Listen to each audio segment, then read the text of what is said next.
कभी कभी ऐसा लगता है कि इंसान की जान की वैल्यू सब्जी से भी कम हो चुकी है। और अगर इंसान की जान की वैल्यू सब्जी से कम हो चुकी है तो इमोशन, रिलेशनशिप, ह्यूमैनिटी, इसकी क्या वैल्यू है?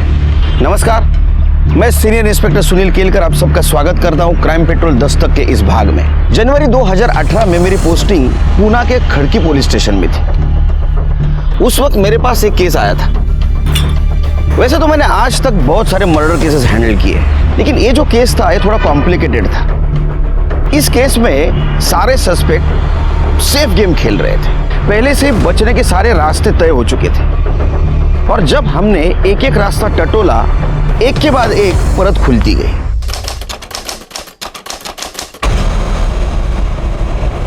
जय माता दी। जय माता दी। वही इंसान ईश्वर के निकट होता है जिसने अपने इंद्रियों पर, मोह माया पर नियंत्रण पा लिया है।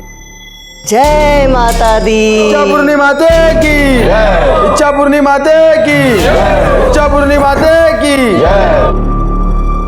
कोल्ड ड्रिंक लाओ। माता जी प्रणाम।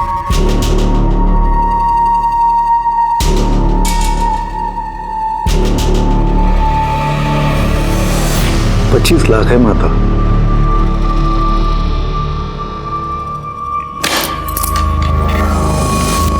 तो क्या इच्छा है तेरी? सिर्फ रखना है या इन्वेस्ट भी करना है? इन्वेस्ट करने माता। इच्छापूर्णी माँ की जय हो।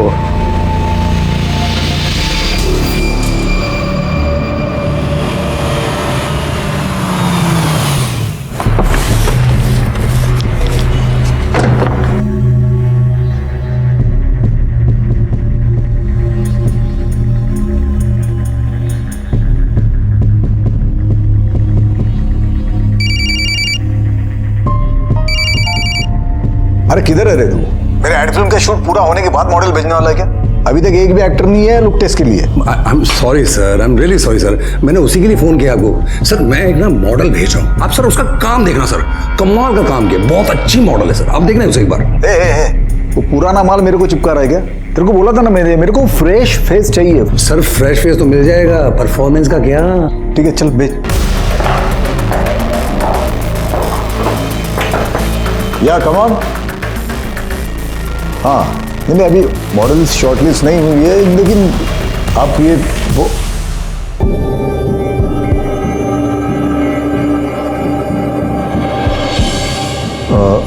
I'll call you later. Okay?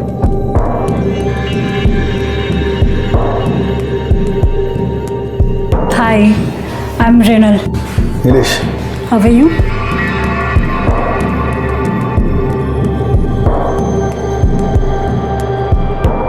Can I sit? Oh yeah, sure.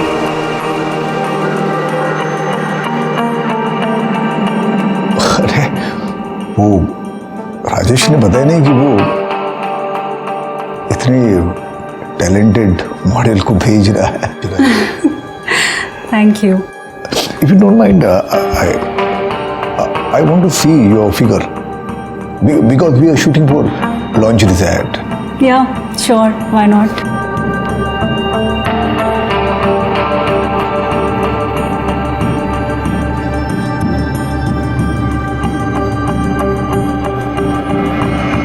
वाह, परफेक्ट। मुझे ऐसे ही फिगर चाहिए था। एक्चुअली मुझे एग्जैक्टली अंदाजा नहीं आ रहा था, इसलिए आपको कपड़े उतारने के लिए बोले। I am sorry. That's okay. Work is work. और वैसे भी, if it is related to work, I'm ready for everything. तो एक लुक टेस्ट कर ले। Sure. Why not?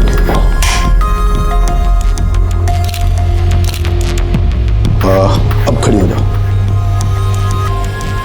तो कुछ अलग तस्वीरें लेते हैं। ये थोड़ा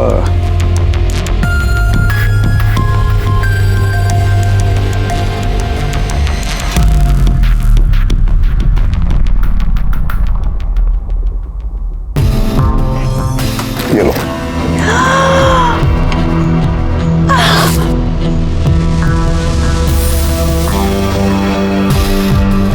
वाह, That's my favorite perfume. तुम्हें क्या पसंद है, क्या पसंद नहीं है, सब पता है हमें।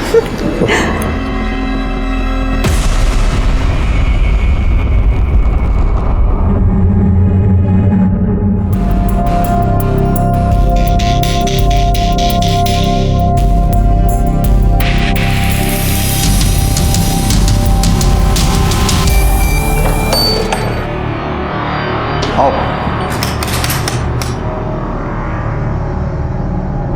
कैसा लगा? अच्छा है, पर तुम्हारा होता तो ज्यादा अच्छा होता।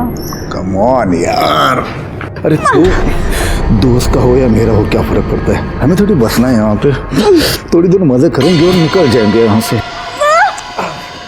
गिफ्ट विफ्ट कुछ देते नहीं हो, बस एक ही चीज तुम्हारे दिमाग में रहती है, इस बार मुझे मेरा गिफ्ट चाहिए। अरे हाँ पता है ना, बहुत सारे गिफ्ट दूंगा, लेकिन मैं दूंगा ना, दूंगा। अरे ये ट्रिप गिफ्ट ही तो है, मान जाओ ना, मान जाओ ना।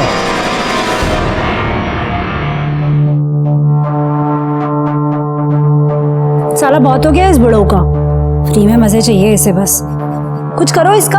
अरे आप टेंशन मत लो, मैं बात करता हूँ ना, मैं देखता हूँ उसे।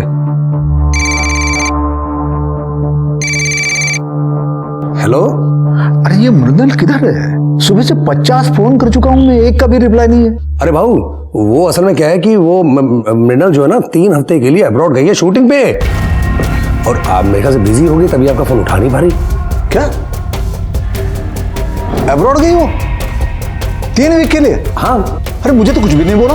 अब 3 हफ्ते मैं क्या करूंगा यहाँ पे? अरे भाऊ मैं हूं ना, अरे कमाल का माल भेजूंगा, आप जैसा बोलोगे वैसा। नहीं यार, मृणाल अब मेरे दिमाग में बैठ गई हो। अरे भाऊ, जब मैं मृणाल को भेजा था ना, तब भी आप यही कहते कि नहीं चाहिए नहीं चाहिए। अभी देखो मृणाल के बिना आपका क्या हाल हो गया है। भाऊ मैं क्या कहता हूँ, मैं भेजता हूँ ना, आप एक बार ट्राई तो करके देखो एक बार। चल ठीक है, चल भेज दे। ठीक है, मैं कल भेजता हूँ। क्या नाम क्या है?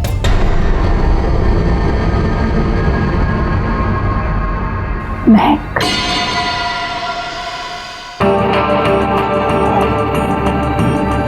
देखो अब मैं तुम्हें सिचुएशन एक्सप्लेन करता हूँ। हम लोग एक मेंस परफ्यूम का ऐड बना रहे हैं, तो मैं सिचुएशन देता हूँ तुम्हें। तुम हीरोइन हो और मैं हीरो हूँ, ठीक है? मैंने वो परफ्यूम लगाया है और उस परफ्यूम की सुगंध से तुम मेरी तरफ अट्रैक्ट होती हो। Getting me? यस।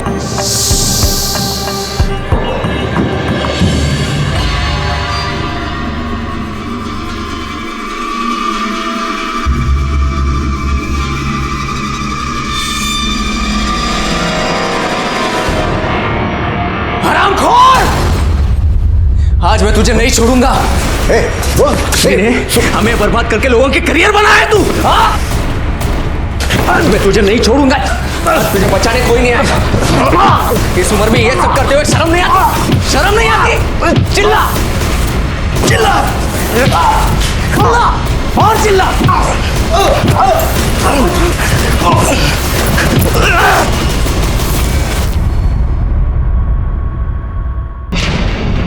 किसका झगड़ा हुआ आपके साथ? आप यहाँ कैसे? किसने बोला आपको? अरे हमें फोन आया कि आपका झगड़ा चल रहा है किसी के साथ। नहीं सर, यहाँ पे सब ठीक है। यहाँ पे सब ठीक है, तो फिर ये इतनी सारी चोटें कैसे लग गई आपको? वो मैं ऑफिस आते वक्त स्टेयरकेस से गिर गया था ना, गिर गया था मैं, तो चोट लग गई। अब इसकी मैं आपके पास कंप्लेंट क्या करूं? वो कोई आपको गलत फोन कर दिया होगा, आपको गलत फोन कर दिया होगा। हाँ, सब ठीक है यहाँ पे? देखने से तो लग नहीं रहा कि सब ठीक है, फिर भी लगे कि कोई प्रॉब्लम है, किसी का झगड़ा हुआ है, तो आइएगा कंप्लेंट करने। हाँ आराम कीजिए, चलो।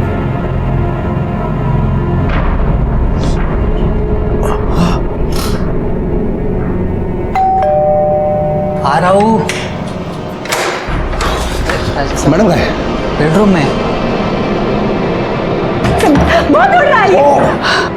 इतना गुस्सा क्या हुआ है? ये देखो देखो, क्या भेज रहा है मुझे?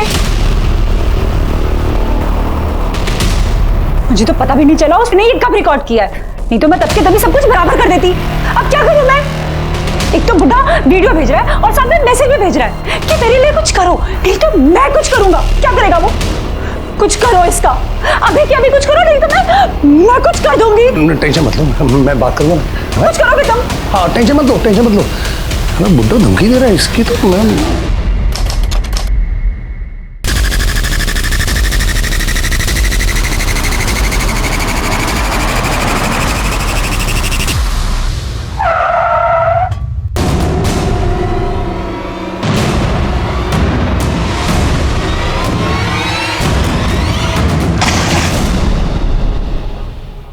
सर कल रात से मेरे पति घर पर नहीं आए सर। आपने चेक किया? हो सकता है अपने दोस्त के साथ ही कहीं गए हो। नहीं सर, मैंने उनके सभी दोस्तों को फ़ोन किया, वो किसी के साथ भी नहीं है। मेरे पति एक एड एजेंसी चलाते हैं, रोज़ 9 बजे तक घर पे आ जाते थे सर। मगर कल जब वो 11 बजे तक घर पे नहीं आए तो फिर मैंने उनको फ़ोन किया, उनका फ़ोन भी स्विच ऑफ आया सर। अभी भी मैंने फ़ोन किया तो स्विच ऑफ ही आ रहा है सर। फिर मैंने ड्राइवर को फ़ोन किया तो ड्राइवर ने मुझे कहा कि वो गांव जा रहा है। मतलब कल दोपहर को मोहितो रोड पर गाड़ी लगा के इनको चाबी देके वो छुट्टी लेके चला गया सर। मतलब आपके हस्बैंड गायब हो गए, उसी दिन से आपके ड्राइवर ने छुट्टी ली। आपके हस्बैंड का फोटो है आपके पास? हाँ हाँ है।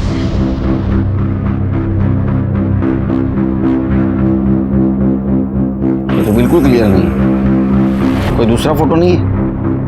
सर अभी तो नहीं है, मैं घर पे जाके भेज दूं? सिरके, इनके हस्बैंड का नंबर भी ले लो। आपके हस्बैंड का नाम क्या है? नीलेश घाड़गे। आपके फैमिली में कौन कौन रहता है? मेरा बेटा रोहन। क्या उम्र है उसकी? 26 साल। वो क्यों नहीं आया? वो सर उसको कुछ काम था इसके लिए। कमाल है, पिता की मिसिंग कंप्लेंट करने से भी ज्यादा जरूरी काम। ठीक, अब डिटेल्स बाहर दीजिए। शिरके, त्यांच्या ड्रायव्हरच्या आणि गाडीचे पण डिटेल्स घ्या. हो सर, क्या मैम?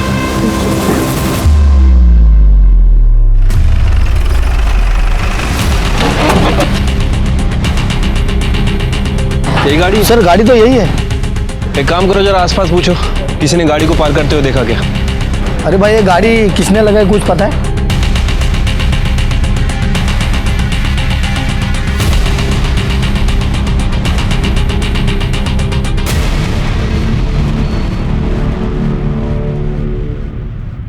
ए रघु, अरे क्या चाय बनाई यार, बिल्कुल शक्कर नहीं इसमें, शक्कर डाल।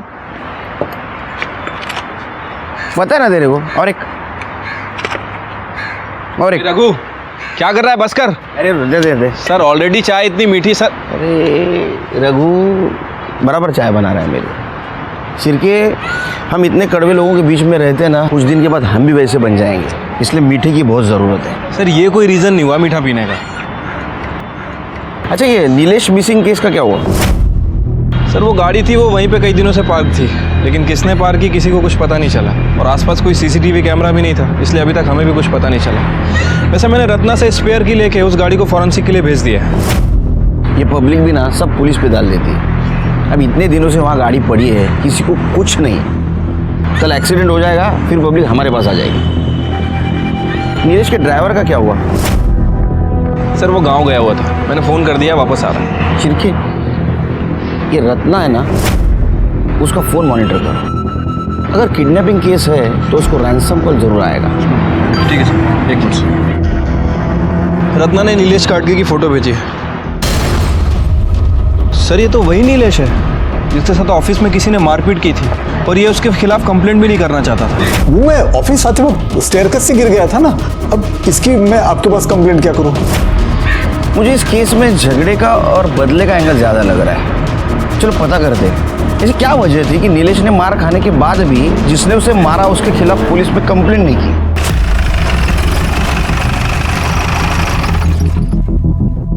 तुम्हारे साहब के साथ उस दिन इतनी मारापीटी हुई, फिर भी उन्होंने पुलिस में कंप्लेंट नहीं की, क्यों? साहब, ऐसा कौन सा बाप है जो अपने बेटे को जेल भेजेगा? वो तो हमसे गलती हो गई साहब कि बिना सोचे समझे आपको फ़ोन कर दिया, जिसके लिए साहब ने हमको बहुत डांटा भी था। अपने बेटे को जेल भेजना मतलब? साहब उस दिन मारापीटी हुआ था ना, वो कोई और नहीं, साहब का बेटा रोहन ही था।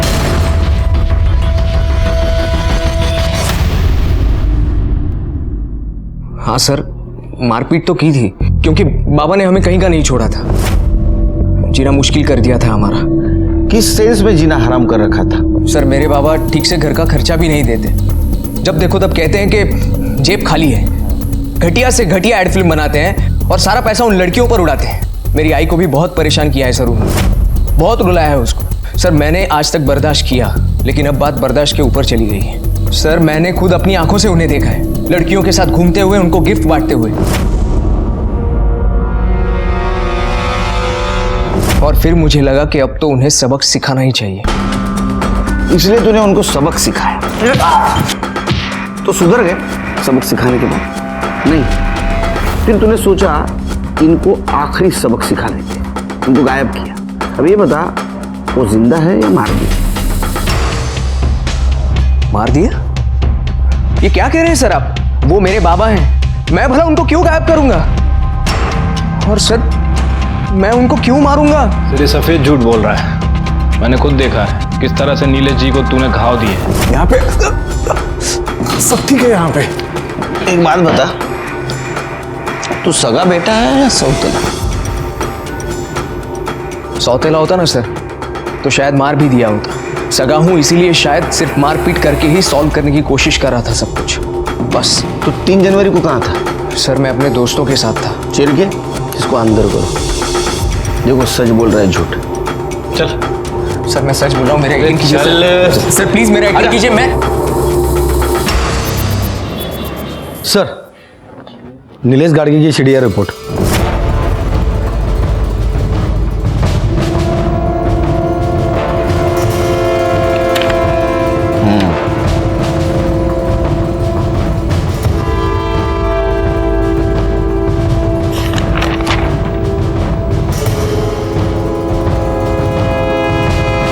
चिरकी, ये वो 3 नंबर है जिसमें 3 हफ्तों से लगातार नीलेश टच में था। पता करो किसके नंबर है, और ये भी पता करो जिस दिन नीलेश गायब हुआ उस दिन उसने किसके साथ बात की थी, और उसका मोबाइल लोकेशन में निकलवा। ठीक है सर।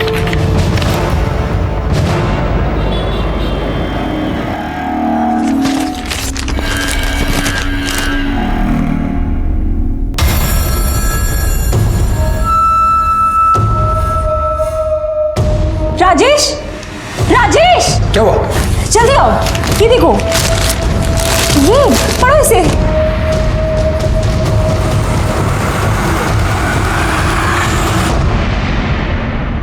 हे बघ, मी आधीच टेंशन मध्ये। अब वो टेंशन में एक चाय एक्स्ट्रा पी ली तो क्या हुआ, और वो भी बिना शक्कर की पी। यार कितना शक करोगी मुझ पे? नहीं चलो बाद में फोन करता हूँ। नहीं बाद में करता हूँ। हाँ मैं भी चल रहा हूँ। सर ये नीलेश के मोबाइल लोकेशन रिकॉर्ड्स, इनके हिसाब से उसकी लोकेशन 3 जनवरी को शाम को 4 बजे ओल्ड ब्रिज की थी। उसकी गाड़ी मोहिती मार्केट में मिली शिरकी, और उसका लास्ट मोबाइल लोकेशन दिखा रहा है ओल्ड ब्रिज। इसका मतलब ऐसा हो सकता है शिरकी कि वो दूसरी गाड़ी से वहाँ गया, लेकिन कोई भी गाड़ी से गया होगा तो टोल नाका क्रॉस करके गया होगा। शिरकी टोल नाके का सीसीटीवी फुटेज मंगाओ। ठीक है सर। वैसे सर वो मैंने नीलेश के ऑफिस में पूछताछ की थी, वहाँ पता चला है कि नीलेश का किसी आदमी के साथ झगड़ा हुआ था। उसने नीलेश को काफ़ी धमकाया भी था, और नीलेश के ड्राइवर सहजू ने नीलेश को बचाया था। सर जिसने धमकी दी थी उसका नाम है धीरज साठम, पेशे से ऑर्गेनाइजर है, इवेंट ऑर्गेनाइजर। पुलिस स्टेशन बोला। ठीक है सर, नीलेश गाड़ी का ड्राइवर सहजू आया है। इंस्पेक्टर साहब, मैं अपने साहब को गायब नहीं किया। अगर करता तो आपके बुलाने पे खुद यहाँ चल के नहीं आता। तू नहीं आता तो तेरे को लेके आते, समझे? 3 जनवरी को तू नीलेश के साथ था? हाँ साहब, सुबह 11 बजे उनको लेके ऑफिस में गया, फिर वहाँ से 1 बजे एक मीटिंग के लिए गए। वहाँ से वापस आते वक्त 2 बजे साहब को किसी का फ़ोन आया, तो उन्होंने वहीं पे बुला लिया मीटिंग को। किसका फ़ोन था? मालूम नहीं साहब, लेकिन साहब मेरे को बोले कि वो मोहिती लेन में मार्केट के पास गाड़ी पार्क कर दूँ और चाबी उनको आके दे दूँ, और फिर मैं गाँव चला जाऊँ। वो गाँव जाने का छुट्टी बोला था उनको। उसके बाद में नीलेश से मिला तू? हाँ, मतलब मिला नहीं, देखा था साहब मैंने उनको। वो मैं आगे रिक्शा के लिए रुका था तो साहब मुस्कुराते हुए किसी के गाड़ी में बैठे और आगे निकल गए। उन्हें देखोगे तो पहचानोगे? पक्का नहीं बोल सकता साहब, एक कांच पे वो सनशेड लगाया था, सिर्फ साहब को देखा, बाकी लोग को देख नहीं पाया। गाड़ी निकल चुकी थी। 6 महीने से इधर तेरे पीछे भाग रहा हूँ। हाँ, मेरे 2.5 करोड़ रुपए मुझे दे, वरना है ना तेरे पहुंच से भी ऊपर पहुंचा दूंगा, समझा ना? को छोड़ दे। चले चल लिख। 15 दिन की मोहलत देता हूँ तुझे, वरना समझ ले मैं क्या कर सकता हूँ। चल निकल चल। लेकिन साहब शांत स्वभाव के आदमी है, वो फिर भी उससे प्यार से ही बात कर रहे थे। धीरज के अलावा और किसी के साथ झगड़ा था? झगड़ा तो नहीं साहब, लेकिन एक के साथ मतलब उनका मचमच चल रहा था। किसके साथ? वो इच्छा पूर्णिमा के साथ। क्या झगड़ा था? शायद पैसों को लेके कुछ था साहब। 2 जनवरी को रात 9 बजे साहब आश्रम में थे।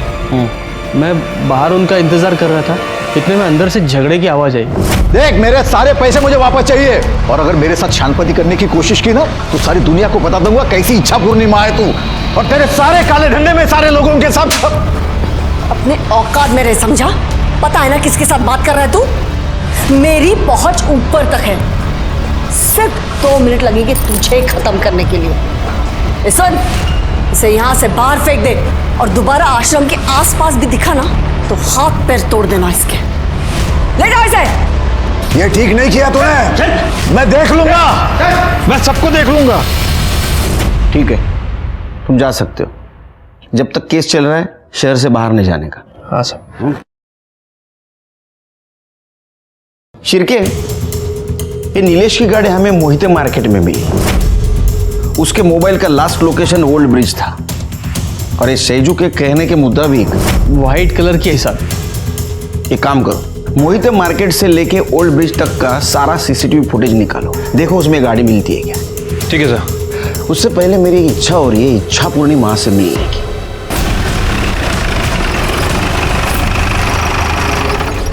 जय माता दी, जय माता दी। माता अपने बालक की हर इच्छा पूरी करती है। बोलो बालक, क्या इच्छा है तुम्हारी? वो तो हम भी पूरी करते हैं, जब कोई हमारे सादे सवालों का जवाब सीधे सीधे नहीं देता। अच्छी बात है, पर आपकी ये इच्छा हम यहां पूरी नहीं कर पाएंगे। नीलेश घाटगे से अपने पैसे लिए थे?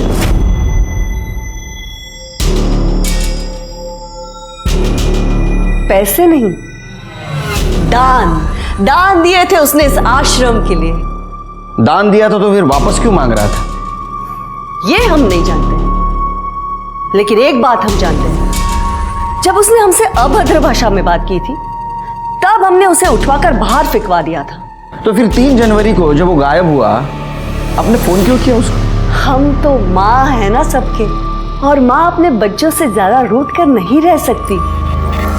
माँ का दिल तो मोम का होता है, इसीलिए हमने सोचा हमारा बालक कहीं कष्ट में तो नहीं है, शायद उसे दान के पैसे की जरूरत होगी, इसीलिए हमने सोचा हम दे देते हैं उसे दान। हमने तो उसे फोन भी किया, लेकिन हमारा फोन उठाने से पहले उसने काट दिया। कहीं ऐसा तो नहीं माँ ने अपने बालक को अपने पल्लू में छिपा के रखा है? चिरके, आश्रमाची झड़ दिया। आपके पास सर्च वारंट है? तो आप अध्यात्म के साथ साथ कानून की भी जानकारी रखती है? सिर्फ जानकारी नहीं, पहुंच भी रखती हूँ, और माँ के दिल को बहुत ठेस पहुंचेगी अगर उसके कारण तुम्हारी नौकरी चली गई तो। बालक, ज्यादा उद्यम मत मचाओ, थोड़ा संभल जाओ। नौकरी मेरी मजबूरी नहीं, मेरा फर्ज है। फिर से आऊंगा प्रूफ के साथ, और उस वक्त मेरी इच्छा पूरी करके जाऊंगा। चला शिरके। इच्छा पूर्णिमा। शिरके, जितने जल्दी हो सके उतने जल्दी आश्रम का सर्च वारंट निकलवाओ। ये जगन माता है ना, ये इंटरेस्टिंग कैरेक्टर ही नहीं, स्ट्रॉन्ग सस्पेक्ट भी है। आपको लगता है कि पैसों के लिए वो नीलेश को मरवा सकती है? अरे शिरके, जो इंसान पैसों के लिए भगवान का दुकान लगा सकता है ना, वो कुछ भी कर सकता है। लेकिन ये केस किडनैपिंग का नहीं लगता। अगर ये केस किडनैपिंग का होता तो अब तक जरूर रैंसम कॉल आता। सर, रोहन की mobile location details. Sir details के हिसाब से तो 3 जनवरी की शाम 4 बजे से 9 बजे तक वो मॉल में ही था। मॉल का सीसीटीवी फुटेज चेक किया? हाँ सर, मैंने चेक किया था, वो उस दिन उधर ही था। ठीक है, जाओ। लेकिन श्री इसे ये तो साबित नहीं होता कि नीलेश को उसने गायब किया है। ऐसा हो सकता है कि उसने किसी से उसको गायब करवाया हो। कुछ दिन उसके ऊपर ध्यान रखो। ठीक है सर। सर, धीरज साटम आ गया। सर मैं उसे क्यों मारूंगा? इवेंट कंपनी के नाम से वो सिर्फ मुझे क्लाइंट लाके देता था। शूट, वो क्वालिटी डिलीवरी, ये सब मेहनत मेरी थी। क्लाइंट को करोड़ों का बजट देता था और मुझे आधे में निपटाता था। सर इस बार तो उसने मुझे आधे पैसे भी नहीं दिए। सर वो मुझे देने के लिए उसके पास पैसे नहीं थे, लेकिन लड़केबाजी में उड़ाने के लिए उसके पास पैसे थे। मतलब तुम्हें सिर्फ पैसा कमाना था और तुम्हें पता था कि उसके पास पैसा है लेकिन वो नहीं दे रहा है, इसलिए तुमने उसे किडनैप कर दिया। फिर भी उसने पैसे देने से मना किया, इसलिए शायद तुमने उसे मार दिया। सर मैं उसे किडनैप करने से या मारने से उल्टा फंस जाऊंगा। मार्केट में 2.5 करोड़ रुपए भरने हैं सर मुझे। और अगर सर मैंने उसे किडनैप किया होता तो उसके फैमिली को मैंने फ़ोन किया होता पैसे के लिए। क्यों? तुम्हें किसी ने बताया नहीं? उसको रैंसम कॉल नहीं आया? सर मुझे लगा आपने मुझे यहाँ बुलाया तो अब तक नहीं होगा। ठीक है, जाओ। नीलेश के कार से फॉरेंसिक रिपोर्ट में कुछ नहीं मिला। नीलेश का बेटा रोहन, इच्छा पूर्णिमा और धीरज साटम, ये सब इस केस के सस्पेक्ट थे। उनका मोटिव समझ में आ रहा था, लेकिन उनके खिलाफ हमारे पास कोई ठोस सबूत नहीं था। ये केस किडनैपिंग का नहीं है, ये भी समझ में आ रहा था, क्योंकि सज्जू ने नीलेश को गाड़ी में हंसते हुए बैठते हुए देखा था। इसका मतलब वो उसके जान पहचान वाले थे और कोई रैंसम कॉल भी नहीं आया था। मतलब ये केस किडनैपिंग और मर्डर, इससे भी कुछ अलग मामला था। इस केस के बारे में आश्रम से कुछ क्लू मिलने की उम्मीद थी, लेकिन कोर्ट ने आश्रम के सर्च वारंट की अर्जी खारिज कर दी। लेकिन अभी भी सवाल ये था कि ये नीलेश गया किसके साथ, क्यों गया और उसका क्या हुआ। ये सब हमारे दिमाग में चल रहा था। ऐसे में इस केस की एक ओपनिंग हमें मिली। सर टोल नाके का सीसीटीवी फुटेज चेक किया सर। वहाँ ठीक वैसे ही कार पास होती दिख रही है जैसा हमें सैजू ने डिस्क्राइब किया था, और ठीक उसी समय क्रॉस हो रही है जब नीलेश का फ़ोन स्विच ऑफ हुआ था। गाड़ी के अंदर कौन कौन बैठा था? नहीं सर, किसी का फेस साफ साफ नहीं दिख रहा है। सर, ओल्ड ब्रिज के आगे नदी किनारे एक लाश मिली है।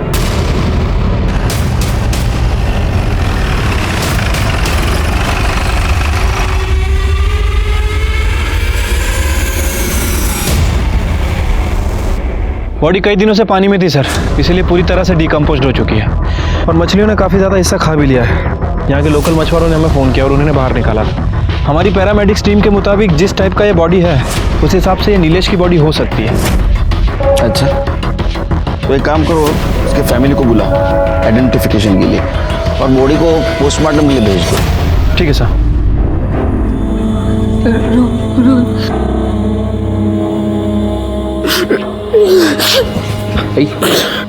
आई शांत हो। ये वो सामान मिला है।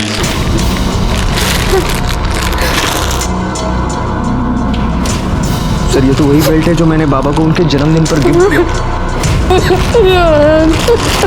आई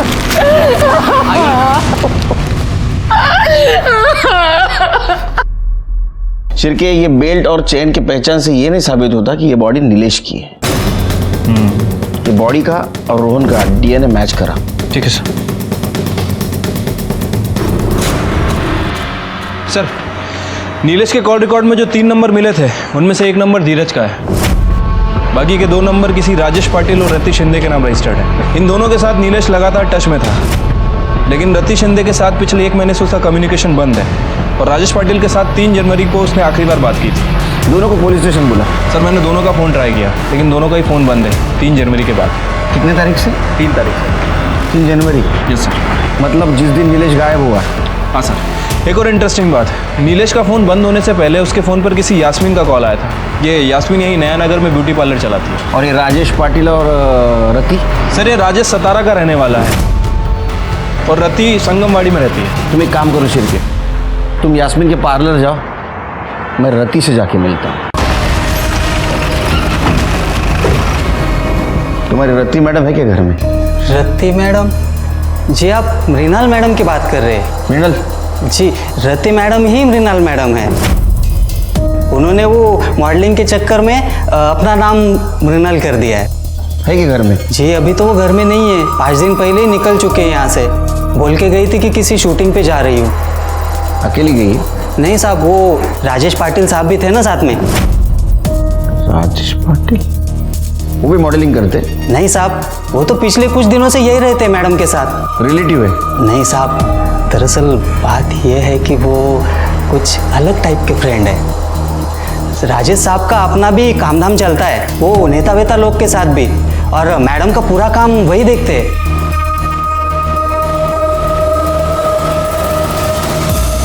इसको जानते हो? जी ये तो नीलेश साहब है। नवंबर महीने में तो ये बहुत आना जाना करते थे मैडम के पास, पर पता नहीं क्या हुआ, दिसंबर में आना ही बंद कर दिया उन्होंने।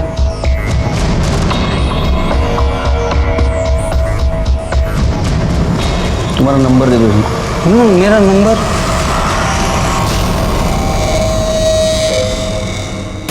हाँ, मैं नीलेश जी को जानती हूँ। उनके यहाँ पे जब भी इवेंट्स और एडवर्टीजमेंट होते हैं, मेरे यहाँ से ही हेयर और मेकअप आर्टिस्ट जाते हैं। लास्ट टाइम नीलेश गाडगे से आपकी बात कब हुई थी? ठीक से याद नहीं आ रहा है, बट कुछ दिन पहले ही। अब आप ये सब क्यों पूछ रहे हैं? हमें शक है कि उसका मर्डर हो चुका है। क्या? मर्डर? कैसे? I mean, ऐसे कैसे हो सकता है? ऐसा हुआ है। नीलेश के मर्डर के पहले उसकी लास्ट कॉल आपको हुई थी। मेरे साथ बात की थी? नहीं। आपको याद नहीं आ रहा है क्या? मेरे साथ कैसे? नहीं, आपके फोन रिकॉर्ड तो यही कह रहे हैं। हाँ हाँ हाँ, वो मंडे बात हुई थी मेरी उनके साथ। नहीं, ट्यूसडे को। खैर जाने दीजिए। ये बताइए कि नीलेश गाडगे के साथ ऐसा कौन कर सकता है? कोई दुश्मन, कोई दोस्त, किसी पर शक है आपको? देखिए सर, मेरा उनके साथ प्रोफेशनल रिलेशन था। मैं आपको कैसे बता सकती हूँ कि उनका मर्डर कौन कर सकता है और कौन नहीं। ठीक है।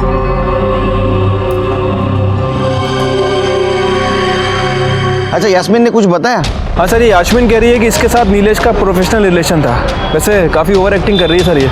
अच्छा, ध्यान रखो उस पर। ठीक है सर। रोहन के डीएनए टेस्ट से पता चला कि वो बॉडी नीलेश की ही थी, और पीएम रिपोर्ट से ये पता चला कि नीलेश का मर्डर गला दबाने से हुआ है, और वो भी 3 जनवरी को शाम 4 से 6 बजे के बीच में।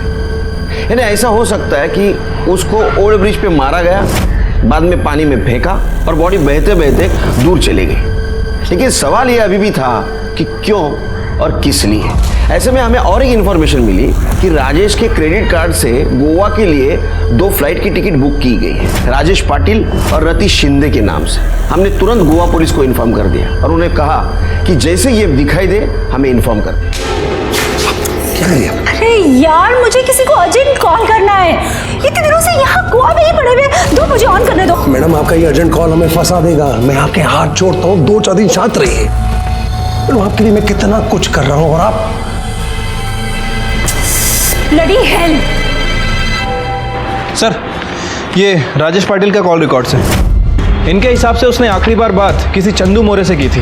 ये चंदू मोरे एक्स मिलिट्री मैन है सर, और 3 जनवरी को इन दोनों के बीच 1-2 नहीं बल्कि 15 से 20 कॉल एक्सचेंज हुई थी। फिर ये लगता है केस सॉल्व हो रहा है। एक काम करो, ये चंदू कहाँ मिलेगा देखो, और 3 जनवरी को उसका मोबाइल लोकेशन निकलवा। ठीक है सर। भाऊ, जब मैं मृणाल को भेजा था ना, तब भी आप यही कहते कि नहीं चाहिए नहीं चाहिए। अभी देखो मृणाल के बिना आपका क्या हाल हो गया है। भाऊ, मैं क्या कहता हूँ, मैं भेजता हूँ ना, आप एक बार ट्राई तो करके देखो एक बार। चल ठीक है, भेज दे। ठीक है, मैं कल भेजता हूँ। इंस्पेक्टर साहब, मैं अपने सांप को गायब नहीं किया। अगर करता तो आपके बुलाने पे खुद यहाँ चल के नहीं आता। तू नहीं आता तो तेरे को लेके आते, समझे? 3 जनवरी को तू नीलेश के साथ था? हाँ साहब, सुबह 11 बजे उनको लेके ऑफिस में गया। फिर वहाँ से 1 बजे एक मीटिंग के लिए गए।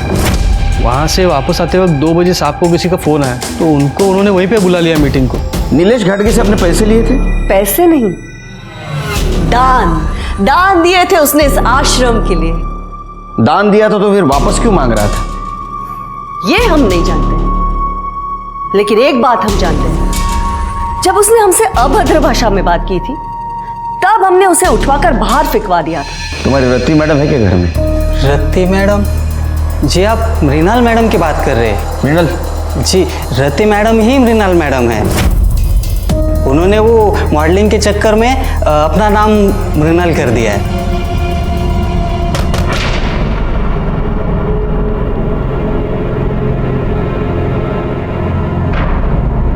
पेपर का पेमेंट लेने आया हूं। कितना हुआ? अरे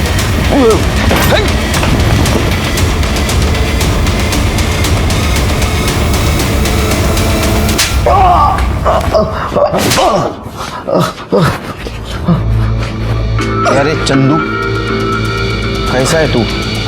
हाँ चल सच सच बता अभी। ये हमारा शिरके है ना, बहुत मारता है। बता। साहब मी तुम्हाला आधीच सांगितलंय साहेब, मैंने कुछ नहीं किया। और 3 जनवरी को मैं पुणे में भी नहीं था। तू पुणे में नहीं था? नहीं। तेरा मोबाइल घूम रहा था पुणे में? हाँ कैसे? पहले खड़की मार्केट गया, बाद में ओल्ड ब्रिज गया। तेरा दाखो, ये देख तेरे मोबाइल डिटेल्स। हाँ साहब, वो राजेश मुझे बोला था कि उसकी गाड़ी लेके नीलेश को मार्केट से पिकअप करना है और उसे वो ओल्ड ब्रिज के पास छोड़ना है। गाड़ी में कौन कौन था? धीरज था। धीरज साठम? हाँ तो वो तो एक नाम हुआ। और वो धीरज का असिस्टेंट था महेश, और एक लड़की थी जीनत। तो तुमने नीलेश को मार्केट से उठाया, उसके बाद क्या हुआ? उसके बाद सर सीन समझ में आ गया। अभी हम 1 शॉट करेंगे। हाँ। मुझे 1 टेक चाहिए। हाँ। Mood rolling and action. मुझे लगा कोई फिल्म की शूटिंग चल रही है। फिर थोड़ी देर बाद महेश ने मुझे गाड़ी रोकने के लिए कहा, मैंने रोक दी। अभी आप थोड़ी देर के लिए उतर जाओ, और दादा आप भी। मुझे इनके कुछ क्लोजअप शॉट लेने हैं, तो मैं ले लेता हूँ अभी। फिर मैं और जीनत गाड़ी के बाहर पास में ही खड़े थे। वो तीनों ही अंदर थे साहब। मैं जीनत को ही देख रहा था। उसे किसी का फोन आया था और वो नंबर दे रही थी उसे। फिर धीरज बोला अंदर आओ, बैठ जाओ, हो गया। फिर मैं और जीनत अंदर गए। मेरे बाजू वाले सीट में जीनत बैठी थी। हम लोग वहाँ से निकल गए। हाँ थोड़ी देर आगे जाने के बाद मुझे हल्का होना था, इसीलिए मैंने गाड़ी रोकी और थोड़ा दूर जाके आया। मैं वापस आकर देखा तो। पर किया क्या तुम दोनों ने? अरे पहली बार शूट पे आई है कि तू? नीचे सीन चालू है, बाकी सब ठीक है। फिर झूठ मत बोलो, मैंने देखा है तुम दोनों को। अरे मैडम समझो बात को, नीचे शूट चालू है, दूसरा यूनिट काम कर रहा है। नीलेश साहब कहाँ गए? अरे उनका पानी में गिरने का शॉट था ना यार, वही चल रहा है। और तुम दोनों टेंशन मत लो यार, नीचे दूसरा यूनिट है, उनको निकाल लेगा पानी में से। अरे यार चलो चलो यार, चंदू बहुत देर लो। चलो मैडम चलो।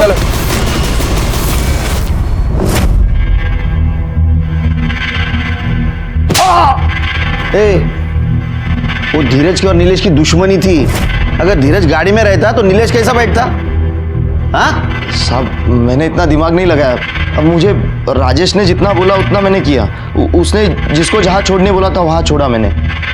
फिर मुझे न्यूज़ पे पता चला नीलेश की बॉडी मिली थी नदी के पास। फिर मैं डर गया कि कहीं मैं फंस ना जाऊँ। मैं भी तो था ना गाड़ी में, इसीलिए मैं शिल्पा को लेके चिपके बैठा था। महेश की डिटेल्स दे। जी मेरे पास उनके बारे में कोई जानकारी नहीं है। हम तभी मिले थे ना कुछ देर के लिए। फिर उनको रोड पे छोड़ा और उसके बाद हम चले गए। चल जीनत का मोबाइल नंबर। जीनत का नंबर नहीं, मुझे याद नहीं आ रहा।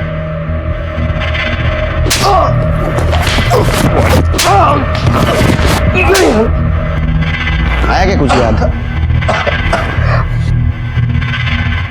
सांग। सर नीलेश सर के साथ उस दिन मैं भी थी गाड़ी में। मुझे कहा गया था कि ऑडिशन चल रहे हैं यहाँ पे। तुम्हारे और नीलेश के अलावा गाड़ी में और कोई नहीं था? सर 2 लोग और थे। एक चंदू नाम का ड्राइवर था और उसी की साथ वाली सीट पे एक महेश नाम का लड़का था जो डायरेक्ट भी कर रहा था और शूट भी। आर यू श्योर कि गाड़ी में सिर्फ 4 ही लोग थे? Yes sir.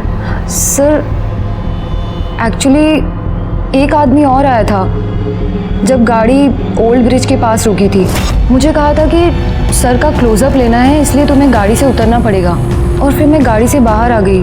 एक्चुअली नीलेश का क्लोजअप लेने के बाद मुझे गाड़ी में आगे वाली सीट पे बिठा दिया गया था और मैंने अपना हेडफोन लगाया था। फिर थोड़ी देर के बाद जब मैंने पीछे देखा तो महेश ने मुझे कहा कि नीलेश जी सो रहे हैं। तो फिर मैंने अपना गाना सुनना फिर से शुरू कर दिया।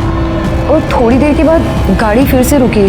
सर मुझे लगा कि ड्राइवर और बाकी लोग ऐसे ही रेस्ट करने के लिए निकले हैं, बट जब मैंने पीछे देखा तो ये क्या कर रहे हो तुम? अरे कुछ नहीं, रिलैक्स रिलैक्स रिलैक्स, कुछ नहीं हो रहा है। नीचे सीन चालू है, बाकी कुछ नहीं। अरे रिलैक्स, कुछ नहीं है। शूटिंग है, शूटिंग है। झूठ मत बोलो। दूसरा यूनिट है, वहाँ पे वो उठाएंगे उसको। अरे मैडम आप इतना परेशान क्यों हो रही हो? आप चलो। सर जब हम पुणे पहुंचे तो मुझे उन्होंने 1 लाख का कैश दिया और कहा कि नीलेश जी ने एडवांस दिया है और बाकी पैसे कॉन्ट्रैक्ट साइन करने के बाद मिलेंगे। सर कुछ दिनों के बाद जब मैंने न्यूज़ में देखा तो मुझे पता चला कि नीलेश जी का मर्डर हो चुका है और उनकी डेड बॉडी पास वाले ओल्ड ब्रिज के नदी से मिली है। ये काम तुम्हें किसने दिलवाया था? क्या नीलेश ने डायरेक्ट बुलवाया था? सर नीलेश जी को तो मैं जानती भी नहीं थी, मैं तो यास्मीन जी के थ्रू गई थी। यास्मीन जो वो नया नगर में पार्लर चलाती है वो? सर मैं लड़कियां सप्लाई करती हूँ, अपने पार्लर को ऑफिस की तरह यूज़ करती। नीलेश और राजेश के यहाँ मैं ही लड़कियां भेजती थी। सर मुझे बिल्कुल भी आइडिया नहीं था कि वो लोग नीलेश का मर्डर करने वाले हैं। रति मतलब मृणाल शिंदे को जानती हैं? यस सर, वो भी मॉडलिंग के नाम पर एस्कॉर्ट का धंधा करती है। ठीक है, क्यों जाएंगे? चलो। सर ये चंदू के कॉल रिकॉर्ड्स। सर नीलेश के गायब होने के बाद चंदू 1 नंबर पे बात कर रहा था। जब उस नंबर के बारे में डिटेल्स निकाली तो पता चला वो नंबर गोवा में है। लेकिन सर हैरानी की बात यह है कि वो नंबर मृणाल के नौकर का था और नौकर इस वक्त पुणे में है। चंदू एक ही नंबर से बात कर रहा था। तो एक काम करो, वो नंबर ट्रैक करो, देखो कि इसके पास है, उसको उठा के लाओ। जिसके बारे में मैं सोच रहा हूँ उसके पास ही ये नंबर हो सकता है। सर राजेश ने मुझे बताया था कि नीलेश को ब्लैकमेल करने के लिए ऑडिशन के बहाने एक वो वीडियो बना रहा है। मैंने सोचा उसी बहाने मैं अपने पैसे निकाल लूँ। जब वो शूट खत्म हुआ तो मैं खुद वहाँ जाकर इतने गेलो साहब नहीं, चंदू और मैं पीछे की सीट पर बैठे थे। मैं उसे ब्लैकमेल कर रहा था कि मेरे पैसे दे देने तो मैं वो वीडियो वायरल कर दूंगा। वो चीखने चिल्लाने लग गया और चंदू ने उसको मुंह पकड़ा। सर मर गया वो। मैं 17 साल से नौकरी करता हूँ। तो किससे बात कर रहा है समझ में आ रहा है? मुंह बंद करने से किसी की मौत नहीं होती, दम घुटने से होती है। इसका मतलब नीलेश मरा नहीं, मारा गया। और ऐसा कैसे रे? तू सही जगह सही टाइम पे पहुंचा। तू क्या अंतर्यामी है? धीरज बाबा? हाँ सर।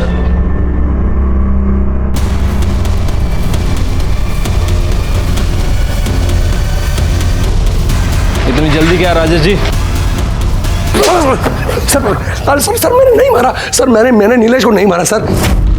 सर मैं सिर्फ वीडियो बनाना चाहता था ताकि वो जो मृणाल को परेशान कर रहा है वो परेशान ना करे। वो मृणाल को क्यों परेशान कर रहा था? सर ये नीलेश जो है ना, ये एड एजेंसी का बहाना करके लड़कियां बुलाया करता था और सर मैं लड़कियां सप्लाई करता था। मृणाल को भी मैंने ही भेजा था, लेकिन सर नीलेश ने ना मृणाल के साथ सेक्स करके उसका वीडियो बना के उसको ब्लैकमेल करना शुरू कर दिया था।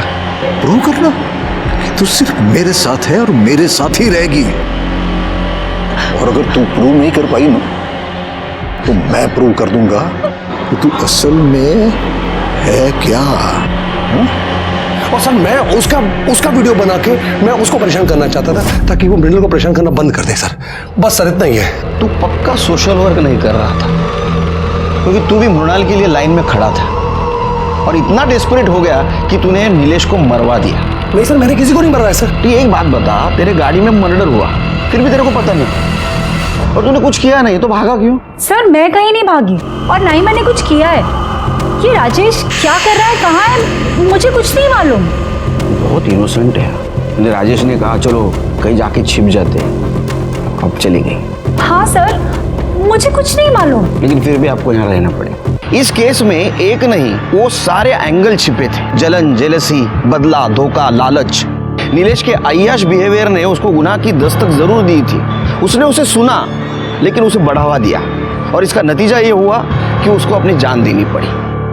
धीरज, महेश, राजेश, चंदू ये एक दूसरे पर इल्जाम लगा रहे थे, लेकिन सर्कमस्टेंशियल एविडेंस के आधार पर कोर्ट में बार बार बयान बदलने के कारण कोर्ट ने उन्हें नीलेश मर्डर केस में सजा सुनाई। सबूतों के अभाव पर मृणाल का नीलेश मर्डर केस में डायरेक्ट संबंध प्रूव नहीं हुआ, लेकिन नीलेश मर्डर केस के बारे में उसे पता था, लेकिन उसने पुलिस को इन्फॉर्म नहीं किया, इसके वजह से उसे सजा मिली। जीनत और यास्मीन को भी नीलेश मर्डर केस में सजा मिली क्योंकि उसे इस केस के बारे में पता था, लेकिन उसने पुलिस को इन्फॉर्म नहीं किया। इसी के साथ मैं सीनियर इंस्पेक्टर सुनील केलकर आप सबसे विदा लेता हूं। फिर मिलेंगे अगले एपिसोड में, तब तक के लिए सतर्क रहिए, देखते रहिए क्राइम पेट्रोल दस्तक। मकसद बताना नहीं, बचाना है। जय Hind.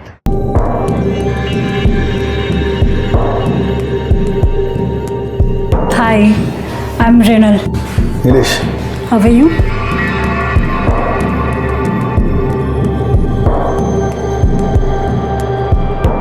Can I sit? oh yeah, sure.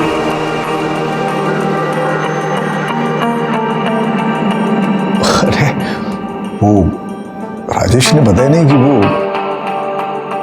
इतने टैलेंटेड मॉडल को भेज रहा है। Thank you. If you don't mind, I want to see your figure because we are shooting for lingerie ad. Yeah, sure. Why not?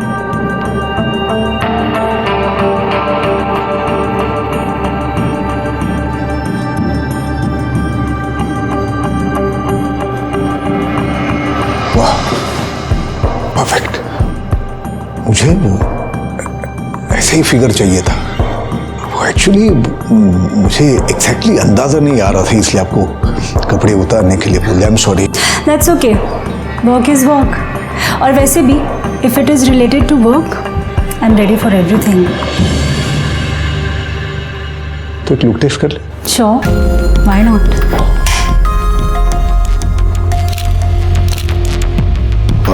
अब खड़ी हो जाओ। कुछ अलग तस्वीरें लेते हैं। ये थोड़ा